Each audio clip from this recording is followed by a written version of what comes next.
Virtuality और augmented reality का कैसे इस्तेमाल करें। आप देखेंगे रोबोटिक्स का कैसे इस्तेमाल करें। ऐसे ऐसे रोबोट कि रोबोट खड़ा है, उसके अंदर फीड कर दिया गया है क्वेश्चन, उसके अंदर कैमरा भी है, सामने इंटरव्यू देने वाला बैठा है, रोबोट सवाल करेगा और आपको रिकॉर्ड कर लेगा। रोबोटिक्स की दुनिया मीडिया में आ चुकी है, ऐप जर्नलिज्म आ चुकी है। लिहाजा ये बड़ा समय है कि हम अपने आप को तैयार करें, लेकिन तैयार करने से पहले हमें सिंपैथी और एम्पैथी दोनों को अपने भीतर लेकर चलना पड़ेगा। टेक्नोलॉजी संवेदनाओं का संहार करती है। टेक्नोलॉजी अगर आप इस्तेमाल करें तो अपनी संवेदनाओं को बचा कर रखें, अपनी संवेदना को भी बचा कर रखें। एम्पैथी, आप जब तक एम्पैथेटिकल नहीं सोचेंगे तब तक सिंपैथेटिकल कभी नहीं लिख पाएंगे, बोल नहीं पाएंगे। हमारे शब्दों की दुनिया बड़ी होनी चाहिए, हमें शब्दों का संधान करना चाहिए। दुनिया में नए नए शब्द आपका इंतजार कर रहे हैं। आप कैसे नए नए शब्दों से जुड़ेंगे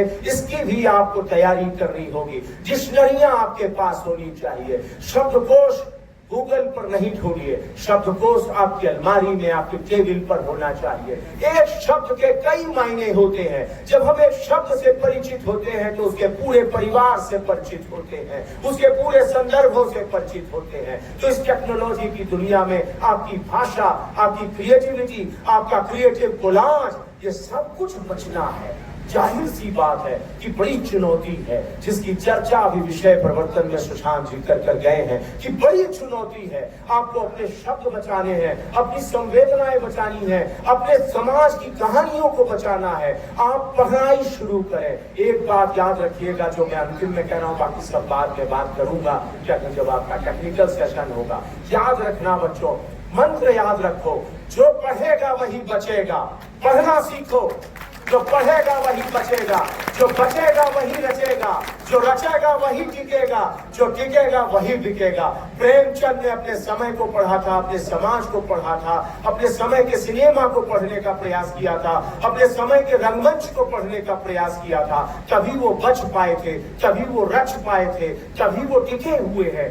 आज तक उनकी किताबें बिक रही हैं। कबीर ने भी यही किया। इसलिए पढ़ना सीखो। हमें केवल किताबें थोड़ी ना पढ़नी है, हमें अपना समाज पढ़ना है, अपने समय का सिनेमा पढ़ना है, अपने समय का बाजार पढ़ना है, अपने समय की सत्ता पढ़नी है, अपने समय के बदलावों को पढ़ना है, अपने समय के पारिवारिक संगठन को पढ़ना है, सामाजिक संगठनों को पढ़ना है। अपनी शिक्षा को समझने की जरूरत है और शिक्षा के सरोकारों को समझने की जरूरत है। पढ़ाई इस तरीके की होनी चाहिए, जो पढ़ेगा वो रचेगा। अगर रचना है तो अपने समय को पढ़ना पड़ेगा, अपने समय के लोगों को, लोगों के चेहरों पर आ रहे दुख और सुख के भावों को, इन सब को आपको समझने की जरूरत है। तभी आप समाज की ध्वनियों को पकड़ पाएंगे। देयर आर सेवरल साउंड्स जो घूम रही है कुरीतियों के, दुरूहताओं के, विद्रूपताओं के रूप में, लोगों के संकटों और लोगों की आवाजों के रूप में। जहां आवाज खत्म हो जाती है, डूब जाती है, दबा दी जाती है,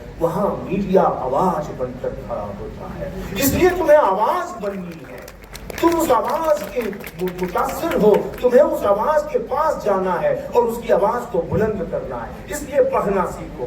पढ़ोगे तभी रच पाओगे, रचोगे तभी बच पाओगे, और बचोगे तो दुनिया में टिके रहोगे, और अगर टिके रहोगे तो दुनिया तुम्हें, मार्केट तुम्हारा होगा। बहुत बहुत धन्यवाद। ये तो अद्भुत है कि महाकुंभ हो नहीं रहा है और कमेंट्री करते हैं, तो लड़के सोचेंगे कि ऐसे ही कमेंट्री करते हैं। दरअसल क्या है कि हम लोगों को, मैं 89 से कमेंट्री कर रहा हूँ।